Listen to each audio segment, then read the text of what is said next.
creek are sentient beings that have their own life, their own needs, their own obligations, rights and responsibilities, and that needs to be respected and acknowledged and supported. This creek is important because it connects the catchment to the broader region. When this creek floods, it provides the sediment and the silt so that all the trees and the grasses can grow. It supports so many other more than human aspects of country. This creek is important because it is a creek.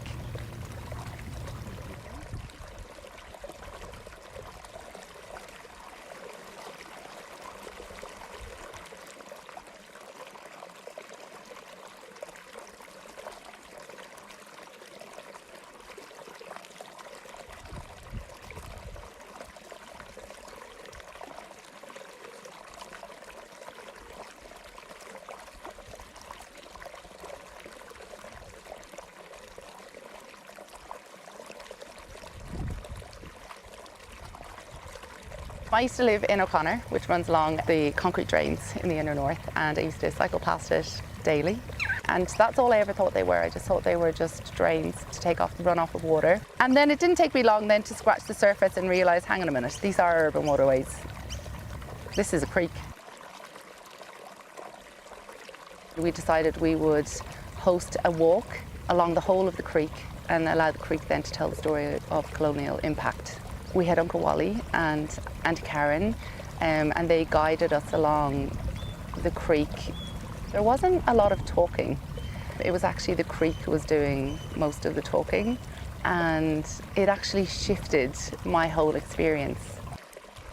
I just feel like there is a potential to shift people's thinking just through walking and experiencing and stopping and listening.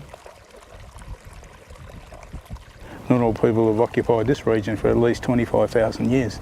Sullivans Creek was on one of our longer journey paths, and we used to camp up in Mulligan's Flat. As Aboriginal people, we listen to the land. That's important not only to us for our well-being, but also to understand and hear what the land wants from us. That's really what we do as Aboriginal people. We look after country, care for country, and do what country wants more so than what we want. Developments and things like that, they'll just get out there and change it. ANU, for instance, they changed the watercourse. And a couple of years ago now, there was a heavy downpour in Canberra, and the waters that came through along Sullivans Creek wanted to follow its old watercourse, because water does have a memory and it remembers going that way. So by going back on its old course, it actually went through the Chifley Library, I think, and flooded the place out.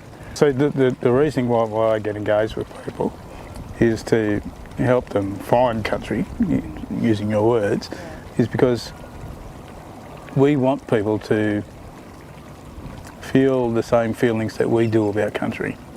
You know, it's not just a place to use and abuse, it's a place to belong to look after and care for. And that's the turnaround that I want to see in people, is to get them to respect the place that they're living in. With the particular corridor of Canberra is the connection of the whole landscape. So when we've started at Guru, you feel like you're up in the reserve, you know, and it feels like that's how it should look all the way through. But understanding the journey down and the way the landscape changes, so you have the cleaner water up at Guru because it's on that higher elevation, so you've got the rain falling into there. As we come into the urban area, we have our urban stormwater runoff, which can then affect the quality of the water.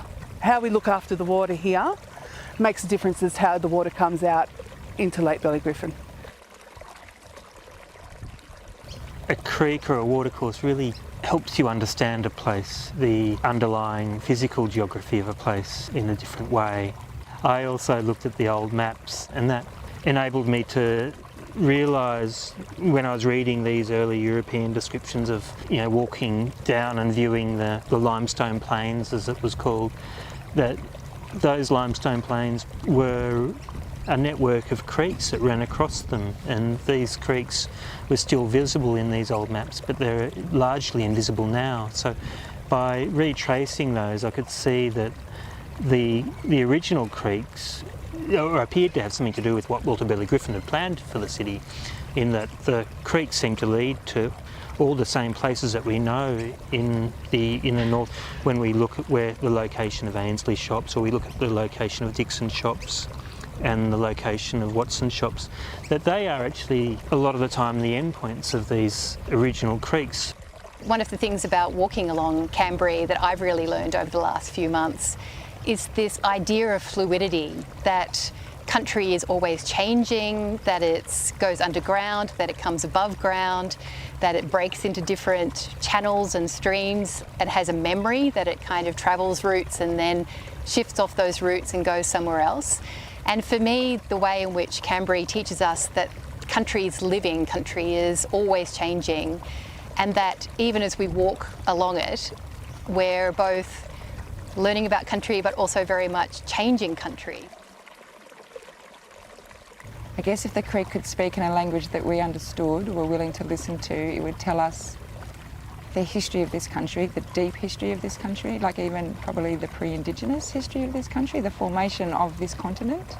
So I guess in that sense, one of its really deepest values is teaching us how to respect country, something that's been lost and needs to be reclaimed.